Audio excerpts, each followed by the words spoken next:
Hey everyone, yeah, I know it's been like forever since I made a video. I've been super swamped. I'm actually doing this whole video completely in my lunch break throughout the week. So sorry about that. But the New Year's have come and gone, so I figured it would be a good time to do my top 10 shocking Yu-Gi-Oh moments of 2010. So let's go ahead.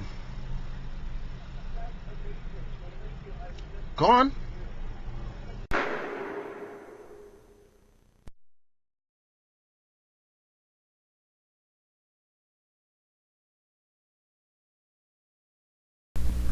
It came to no surprise that the Gravekeeper deck type was getting a boost, and it being one of the first actual Yu-Gi-Oh deck types, it was exciting to see an old deck learn some new tricks. However, it was an extremely old trick that allowed this deck to be pushed beyond just good to the championship levels caliber. It wasn't rare to see a tacked Royal Tribute in a Gravekeeper deck back when it was released in Pharaonic Guardian in late 2004. But even 6 months ago, no one would have guessed that this 6-year-old card would have made the impact that it did. So number 5, Royal Tribute, again being a game-winning card.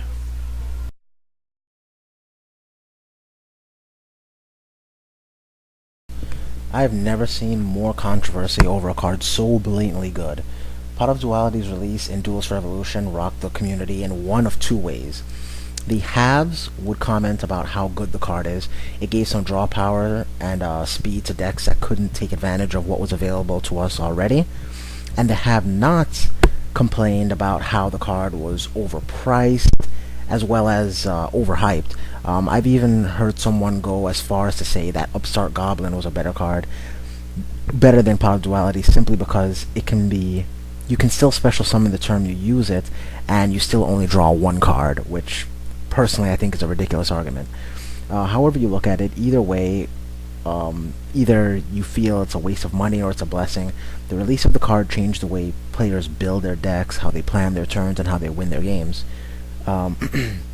Which is what pushed this card to the price range that the other juggernauts of the Yu-Gi-Oh! Power cards once held. So, yeah, I think Pot of Duality being called a bad card for any stretch of the imagination just seems like an incredible shocker to me.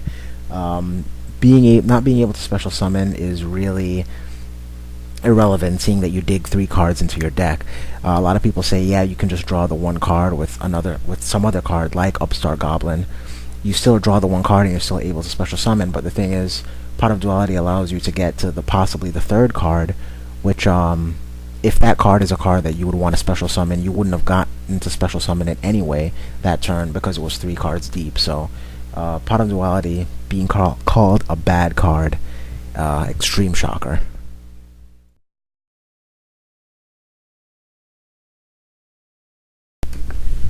You ever look through someone's binder and find nothing but common and silver letter rares and just brush them off as garbage? Or even proxied a card using a magic marker and scribbling over some throwaway common or something?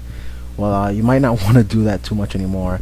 It seems time and time again this game proves that very old cards that didn't see much play in their heyday can be excellent when a great deck builder sees their potential and tries it out in a deck.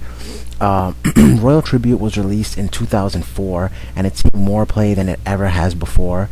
In 2002, if you would have said that Pharaoh's Servant Cold Wave was broken, you would have been shunned out of the entire store. I still remember being laughed at for trying out Compulsory Evacuation Device when Invasion of Chaos was released. And even I am guilty of overlooking and even throwing away the 2005 card Mass Driver, which went on to being a key part to the 2010 World Champions deck. So it's shocking to find out that some old cards that you used to have tons of back in the day and you gave them up, or you scribbled all over them, or you even just threw them away, turn out to be championship worthy cards.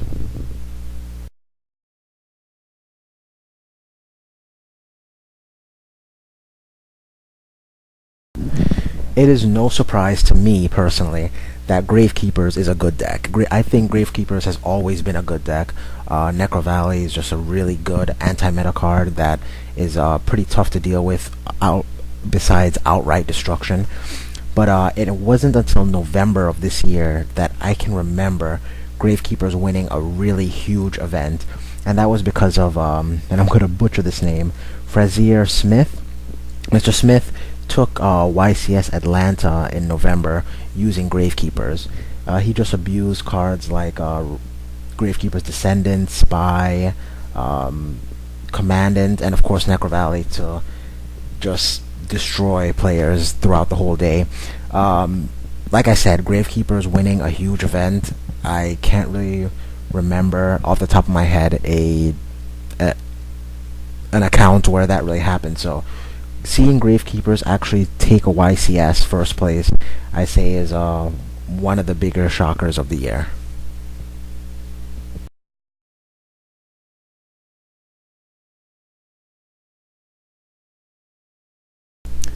Angel Flores shocked the Yu-Gi-Oh community when he not only topped the Yu-Gi-Oh Championship Series in San Jose, California in September of this year with his Gemini deck, but he piloted it all the way to the finals and became its champion. Using obvious cards like 3 copies of Pot of Duality and Solemn Warning allowed him to use cards like Elemental Hero Neos Alias, Hero Blast, and Gemini Spark, and take them all the way to the finals.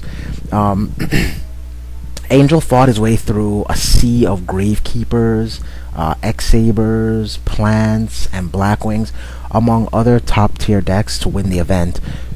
On paper, his deck just looked like something that's probably just an experiment that he just took to a YCS, but that just goes to show that if you have enough practice and you run the gauntlet enough times and test properly, that a deck like Gemini's, which just came out of nowhere, can actually become a YCS champion. So, a Gemini deck winning YCS San Jose is the #1 shocking Yu-Gi-Oh moment of 2010. Of course, all of these are just my opinions. If I've left anything out that you feel deserves to be on the list, or you have your own personal top 5 shocking Yu-Gi-Oh moments of 2010, please feel free to leave a comment or even a video response of your shocking moments of 2010. Thanks for watching, you guys. This has been Duel School with Fitzroy. I'm Fitzroy, and you guys just got schooled.